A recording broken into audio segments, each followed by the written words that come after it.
नाटक रेडियो सुनने वाले सभी श्रोताओं को विकास दुर्गा का नमस्कार। पिछले एक साल से हर हफ्ते हम आपके लिए कुछ नई कहानियां, किस्से, नाटक और संगीत लेकर आ रहे हैं। What started off as a humble attempt to bring the feel of Hava Mahal on podcasts is now a global phenomenon. Natak Radio has been heard in over 65 different countries and more than 1,000 cities across the world. From Ghumarvi in Himachal Pradesh to Leicester in the UK. Bharat की silicon valley Bengaluru से America की silicon valley San Francisco तक। हमारी parent company नाटक की ही तरह नाटक radio भी एक ओपन प्लेटफॉर्म है। If you'd like to participate in Natak Radio, want to interact with us, would like to read or have us read a certain story or radio play, please write to us at radio@natak.org. That's radio@naatak.org. Until then, keep adding drama to your life with Natak Radio.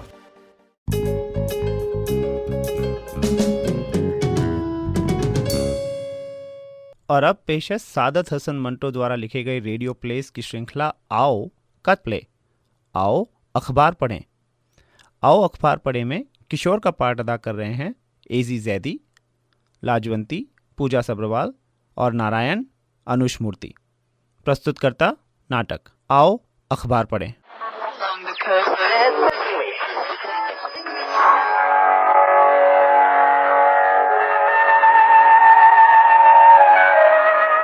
आओ अखबार पढ़ें।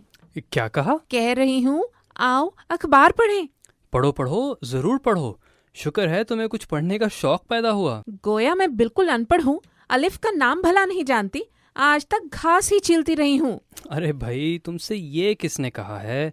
तुम सब कुछ जानती हो, इससे किसे इनकार है? मैंने तो सिर्फ ये कहना चाहा था कि अखबार पढ़ने का शौक बड़ा अच्छा होता है। दुनिया भर की खबरें घर बैठे मालूम हो जाती हैं। अभी तुमने अखबार पढ़ने का इरादा जाहिर किया तो मुझे बड़ी खुशी हुई। जाने भी दो, क्यों झूठ बोलते हो? तुम्हें खुशी हुई, जरूर हुई होगी। अगर तुम्हारी तरह मैं भी सुबह सवेरे उठकर ये मुआ अखबार पढ़ना शुरू कर दूं तो देखूं जनाब की खुशी कहाँ रहती है। अगर सुबह सुबह तुम्हें खुद टोस्ट सेंकना, दूध उबालना और चाय का पानी बनाना पड़े तो ये अखबार इस घर में कभी नजर ना आए। तुम तो दिन ब दिन अंग्रेज ही बनते जाते हो। ये अंग्रेज बनते चले जाने की भी एक ही कही। खाना खाने के बाद सिगरेट पिए, वो तुम्हारे नजदीक अंग्रेज। शेव करने के बाद जो आफ्टर शेव लगाए वो अंग्रेज। हैट लगाया तो अंग्रेज। जरा बातचीत में दो शब्द भूले से अंग्रेजी के बोल दिए वो भी अंग्रेज। अब नाश्ते पर अखबार पढ़ने वाला भी अंग्रेज। चलो भाई, अंग्रेज ही सही। ये गाली थोड़ी है जो चिढ़ जाऊं। वो तुम ही हो जो उस रोज मुझ पर बिगड़ गई थी जब मैंने तुम्हें मेम कहा था। मेम हो तुम्हारी कोई होती सोती। मैं क्यों मेम बनूं? ये मुई लाल मुंह वाली बंदरिया तुम्हें पसंद हो तो मुझसे ब्याह करने की क्या जरूरत आन पड़ी थी? किसी ने तुमको मजबूर थोड़ी किया था। किसी ऐसी वैसी को पकड़ के घर में बसा लिया होता, आज इन झगड़ों की नौबत तो ना आती। तुम अखबार पढ़ने वाली थी। जाने क्या क्या करने वाली थी, पर इस घर में आते ही ऐसे जंजाल में फंसी कि सब कुछ भूल गई। कभी बीते दिनों की याद करती हूँ तो बेइख्तियार आहें निकल जाती हैं। मैं समझती थी कि मेरे सारे सपने इस घर में पूरे हो जाएंगे। हाय, पर जो भाग में लिखा हो वो कैसे मिट सकता है? सबके साथ ऐसा ही होता है लाजवंती। शुरू शुरू में जिंदगी बड़ी अच्छी मालूम होती है, लेकिन जब बाल बच्चे पैदा हो जाते हैं और जब दूसरे दुख दर्द शुरू हो जाते हैं तो एक थकावट महसूस होती है। पर ये तो हमारे जीवन का एक रंग है। सुख ही सुख हो तो क्या मज़ा। मीठा ज़्यादा हो जाए तो मन को नहीं भाता, ज़बान को कड़वा मालूम होने लगता है। मैं तो ये कहता हूँ कि ऐसी बातों पर ध्यान ही नहीं देना चाहिए। चलो अखबार पढ़ें। आओ अखबार ही पढ़ें। तुम पढ़ो, मैं सुनता हूँ। मेरी आंखें बहुत कमजोर हो गई हैं। तुम पढ़ो, मैं सुनती रहूंगी। पहले कोई दिलचस्प खबर ढूंढ लूँ। ये तो सब बेकार हैं।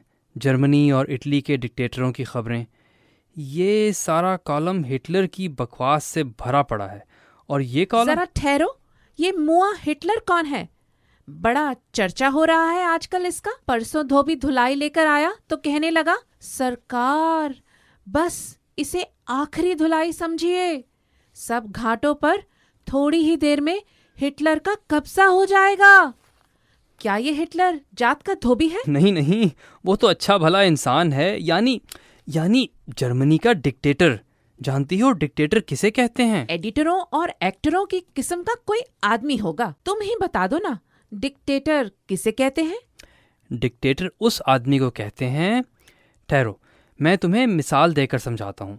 ये हमारा घर है, इसमें तुम हो, हमारा मुन्ना है, ठीक, दुर्गा नौकरानी है, मेरे पिताजी, माताजी और मैं हूँ। बिल्कुल। ये सब लोग मुझे बड़ा समझते हैं, इसलिए कि घर का इंतज़ाम मैं करता हूँ, पर मैं सबकी राय लेकर काम करता हूँ। अब अगर कल से मैं इस घर में सिर्फ अपना ही हुक्म चलाना शुरू कर दूँ और सबसे अपना कहा मनवाना शुरू कर दूँ, तो मैं वो ना रहूँगा जो पहले था। ठीक है ना? ठीक है। बस यूं समझ लो कि मैं डिक्टेटर बन जाऊंगा, और जब मैं डिक्टेटर बन जाऊंगा तो मुझे इस बात का अधिकार होगा कि आलू को टमाटर कहना शुरू कर दूं, टमाटर को घड़ियां और घड़ियों को दवातें कहने लगूं, सुबह का नाश्ता रात के 12 बजे हो, डिनर सुबह को खाया जाए, लंच रात को हो, चाय में सिकंजबीन मिलाकर पी जाए, सालन पहले खाया जाए और रोटी बस बाद। बहुत हो चुका। क्या पागल खानों में ताले लग चुके हैं? क्या पागल खानों में अब कोई जगह नहीं? अब क्या लोगों ने इन तमाम डिक्टेटरों को पागल खाने पहुंचवा दिया है? अरे बावली, डिक्टेटर बहुत बड़ा आदमी होता है, बहुत बड़ा आदमी। वो दिन कहे तो दिन, रात कहे तो रात, प्रजा को उसकी हर बात मानना पड़ती है। मैंने घर की मिसाल इसीलिए दी थी कि तुम जल्दी समझ जाओ। और मैं अब समझ गई हूँ। ये अखबार पढ़ पढ़ के अब तुम भी घर में हिटलर बनना चाहते हो, पर मुझसे सुन लो, तुम्हारी डिक्टेटरी यहाँ ना चल सकेगी। जिस दिन तुमने आलूओं को टमाटर कहा और टमाटर में कूक भरना शुरू की, तो मैं अपने मुन्ने को लेकर यहाँ से चल दूंगी। मुझसे ये पागलपन ना देखा जाएगा। लाजवंती, तुमने ये कैसे सोच लिया कि मैं इस घर में डिक्टेटर बन सकता हूँ? इस जर्मनी का हिटलर तो सिर्फ तुम ही हो। मैं तो जी हुजूरी हूँ, आंखें बंद करके सब हुक्म मानता रहता हूँ। सब हुक्म मानते रहते हो। तुमने कहा और मैंने मान लिया। शादी के 2 दिन बाद जब मैंने तुमसे कहा था कि नाथ, मैं तुमसे इल्तिजा करती हूँ, यह सिगरेट पीना छोड़ दो, तो याद है तुमने मुझसे क्या कहा था? लाज प्यारी, तुम मुझे हुक्म दे सकती हो। ये इल्तिजा कैसी? सिगरेट तो क्या, मैं तुम्हारी खातिर अपनी अजीज से अजीज चीज भी छोड़ सकता हूँ, पर इस वक्त तुम्हारे मुंह से धुएं के ये जो बादल उड़ रहे हैं क्या बताते हैं? हमारी शादी को 4 बरस गुजर चुके हैं। जरा हिसाब करके बताओ, अब तक तुम कितने सिगरेट पी चुके हो? सिगरेट की क्या बात करती हो लाज? पिया पिया, ना पिया ना पिया, तुम तो मामूली से मामूली बात ही ले बैठती हो। सिगरेट पीना मामूली बात हुई तो कभी कभी विस्की और बियर पीने में क्या हर्ज है? उन मुई एक्ट्रेसों के यहाँ जाने में क्या मुजायका है? ब्रिज और रेस खेलने से क्या होता है? बाहर ही बाहर दोस्तों के साथ गुलछर्रे उड़ाने से क्या बिगड़ता है? कुछ भी नहीं। बस बेचारी स्त्री घर में पड़ी घुलती रहती है। इससे ज्यादा और हो भी क्या सकता है? जाने दो, अब मुझसे इन मामूली बातों की फहरिस्त ना बनवाओ। चलो अब अखबार पढ़ो। हाँ, अब अखबार पढ़ना ही पड़ेगा। अगर जी नहीं चाहता तो मत पढ़ो। नहीं नहीं, जी क्यों नहीं चाहता? अभी पढ़ते हैं। मैं ये सोच रहा था कि तुम्हें मुझसे बिल्कुल प्रेम नहीं है। तुम्हारे लिए मैंने हमसायों से लड़ाई मोल ली, अपने रिश्तेदारों को छोड़ा, आप गुलामी का तौक पहन लिया, मोटर बेचती कि तुम्हारी चूड़ियाँ बन जाएं। सर्दियों में मैं हमेशा हिंदुस्तानी दवाखाने का बना हुआ हलवा खाया करता था, पर इस साल मैंने वो भी नहीं लिया कि तुम अपनी सहेलियों की दावत कर सको। मैंने इतनी कुर्बानियाँ की, पर तुम्हारा प्रेम, वो प्रेम जो मर्द के दिल की ग़िज़ा है, अभी तक मुझे नहीं मिला। परमात्मा के लिए मुझे आज ये तो बता दो, मैं तुम्हारा प्रेम किस कीमत पर खरीद सकता हूँ? एक आने में। ये कौन बोला? ये किसकी आवाज है? आज की ताजा खबर, एक आने में, एक आने में। ओह मैं हैरान हो गया था कि एक आने में तुम्हारा प्रेम कैसे मिल सकता है। मिल सकता है। लाओ एक आना। क्या करोगी? अखबार खरीदूंगी, जरा गर्मा गर्म खबरें पढ़ेंगे। जल्दी निकालो एक आना, कहीं वह चला ना जाए। ये लो। अरे ओ छोकरे, जरा ठहरियो।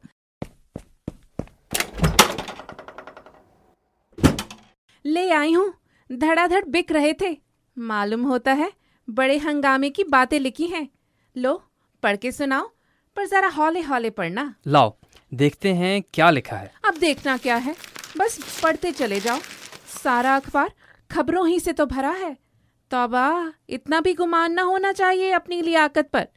मेरी ऐनक की कमानी ठीक नहीं है, वरना मैं खुद ही पढ़ लेती। और हाँ, ये तो बताओ, मेरी ऐनक की कमानी कब ठीक करा के दोगे?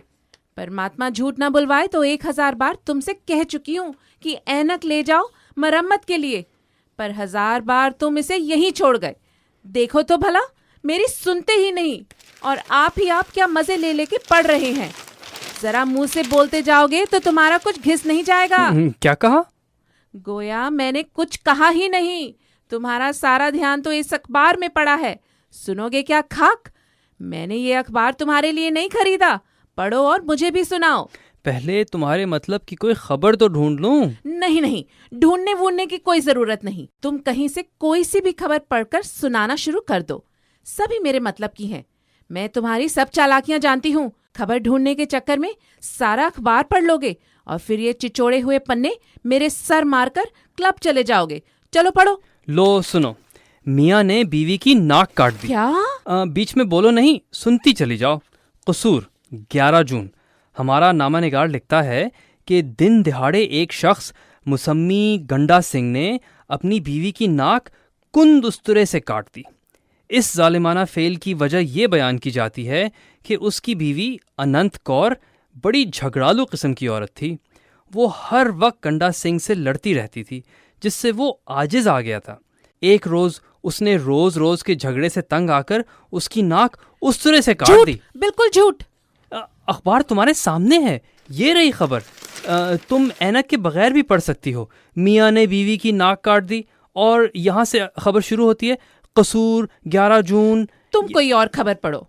क्यों, ये पसंद नहीं आई? नहीं, ये बात नहीं। ये खबर तो तुम पढ़ चुके हो। अब कोई और पढ़ो, या अब बार बार यही पढ़कर सुनाने का ख्याल है? जंगली आदमियों को लड़ने मरने के सिवा और काम ही क्या होता है? पर ये तुम मेरी तरफ ऐसी गहरी नजरों से क्यों देख रहे हो? नहीं तो मैं ये सोच रहा था कि बेचारे गंडा सिंह ने बड़ी मजबूरी की हालत में अपनी प्यारी बीवी की नाक काटी होगी। उसको बाद में कितना दुख हुआ होगा। प्यारी बीवी और उसका प्यारा खसम, भाड़ में जाएं दोनों। पर तुम मेरी नाक की तरफ क्या देख रहे हो? कितनी खूबसूरत है तुम्हारी नाक। इस पर नन्हा सा तिल कितना भला मालूम होता है। ओ नारायण। हाँ, नारायण ही है। पर तुम्हें क्या हो गया है जो अपनी बीवी की तारीफ करते रहते हो? नाक कितनी खूबसूरत है, तिल कितना भला है। नमस्कार भाभी जान। नमस्कार। आप उकताती नहीं इसके मुंह से हर रोज अपनी तारीफ सुनते सुनते? तारीफ काहे की? वो तो जी छोड़िए, मैं सब जानता हूँ। ये औरतों की कमजोरी है कि वो अपनी तारीफ से बहुत खुश होती हैं। हम मर्दों में बेशुमार कमजोरियां हैं। अब मिसाल के तौर पर, अरे ये क्या, आज मेज पर इतने अखबार कहाँ से आ गए? एक तुम्हारी भाभी ने खरीदा है, 2 मैं लाया था। क्या लिखते हैं ये सब? बाहर की दुनिया में क्या हो रहा है? ओह, यूरोप के आसमान पर जंग के सियाह बादल। लीग ऑफ नेशंस मैदान अमल में। ये लीग ऑफ नेशंस क्या बला है, मेरी समझ में अभी तक नहीं आया। तुम लीग ऑफ नेशंस नहीं जानते तो अखबार को हाथ में लिया ही क्यों है? जैसे दुनिया भर की सब चीजें आप ही जानते हैं।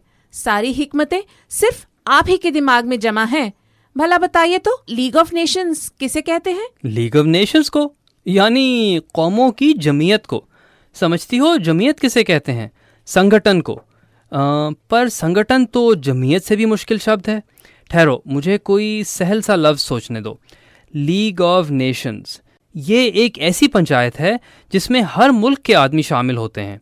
अगर कहीं झगड़ा फसाद हो जाए तो ये एक जगह जमा होकर उसका फैसला करते हैं।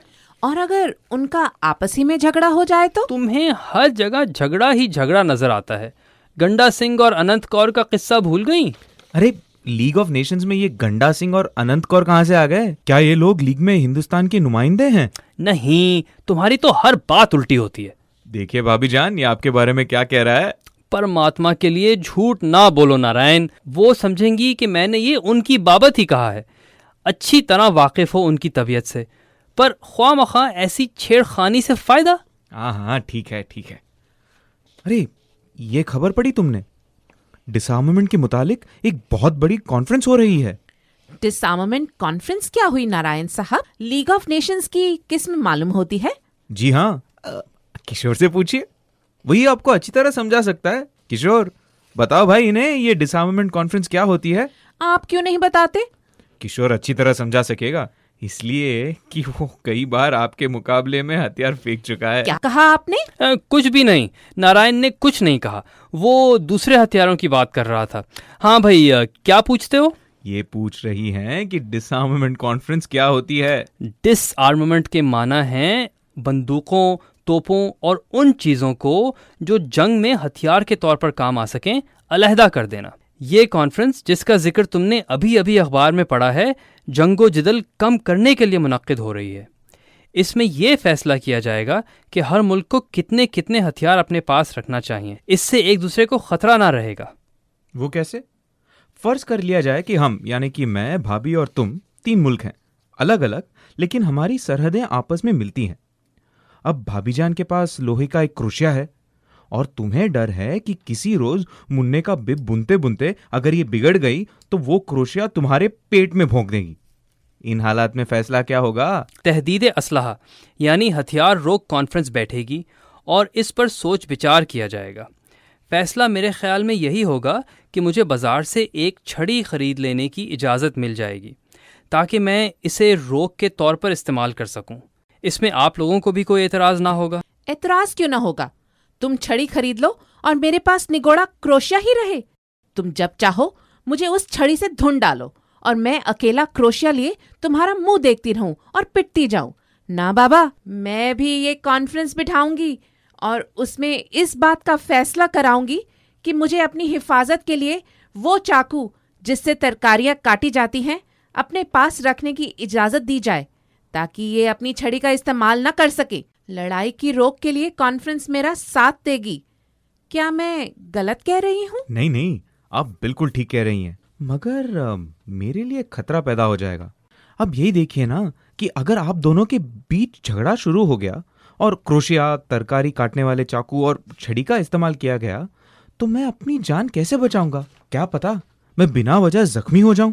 सो मैं फौरन ही कॉन्फ्रेंस से दरख्वास्त करूंगा कि एक नया समझौता किया जाए और मुझे उम्मीद है फैसला ये होगा कि मैं अपने बचाव के लिए कोई चीज, मिसाल के तौर पर वो शिकारी चाकू जो मैंने चंद रोज पहले मीरठ से मंगवाया था, अपनी जेब में रखा करूं। इससे ये होगा कि हमें एक दूसरे से किसी किस्म का खतरा नहीं रहेगा। शिकारी चाकू? बाप रे! नहीं नहीं नारायण, ये नहीं चलेगा। क्या पता कि हंसी हंसी में तुम्हारा शिकारी चाकू मेरा ही शिकार कर दे। मुझे अपनी हिफाजत के लिए एक छोटा सा पिस्तौल खरीदना ही पड़ेगा, ख्वाह 1 महीने की सारी तनख्वाह इसी में ना चली जाए। ये पिस्तौल दगे ना दगे, पर तुम्हें अपना शिकारी चाकू निकालते वक्त इसका डर तो रहेगा। पिस्तौल? यानी आप जब चाहे मुझे गोली का निशाना बना दें? ना बाबा, ये नहीं हो सकता। आपके पास छड़ी भी हो और गोलियों वाला पिस्तौल भी।